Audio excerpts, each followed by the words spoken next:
Hello, YouTube. Hope you all had a great weekend. Plunging temperatures and snow chances have signaled the return of typical January winter weather to the eastern U.S. So here's how it's going to happen.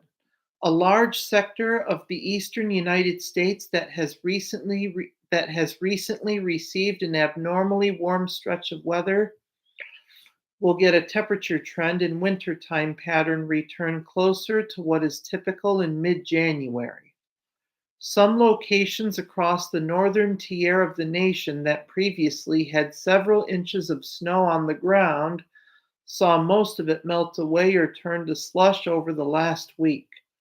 The remaining snowpack across portions of the Great Lakes, New York State, and New England could still be at risk for melting over the upcoming days before true January cold returns.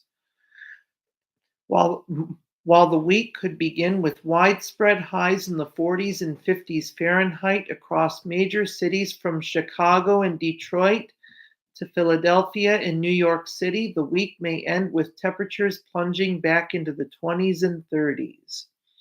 The transition back to typical mid January temperatures will be more noticeable later this week compared to the first few days. As the week progresses, however, the cold air mass will filter south and eastward, bringing even maximum daytime temperatures in the teens and 20s to parts of the northern plains and Midwest by late week.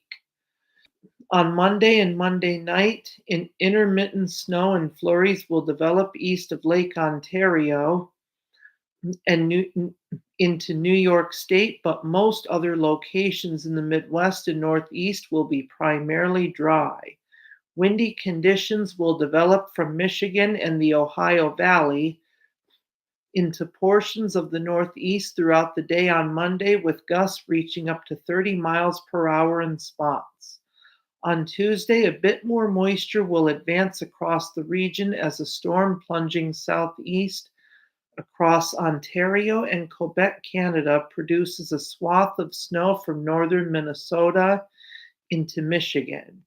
Cold air will filter in behind the storm from Canada, but as moisture on the leading edge of the storm spreads across the Ohio Valley and interior Northeast, temperatures will still be able to support precipitation falling in the form of plain showers ahead of the cooler conditions arriving. By Tuesday night, additional periods of snow and snow showers will expand across Wisconsin and the upper peninsula of Michigan, while sporadic showers push south and east across the Ohio Valley. By Wednesday, the storm will swing east across southern Canada, ushering cold air into the Great Lakes region. As a result, accumulating snow will begin to spread across far northern Wisconsin, Michigan, northeast Illinois, Indiana, and into Ohio and surrounding regions.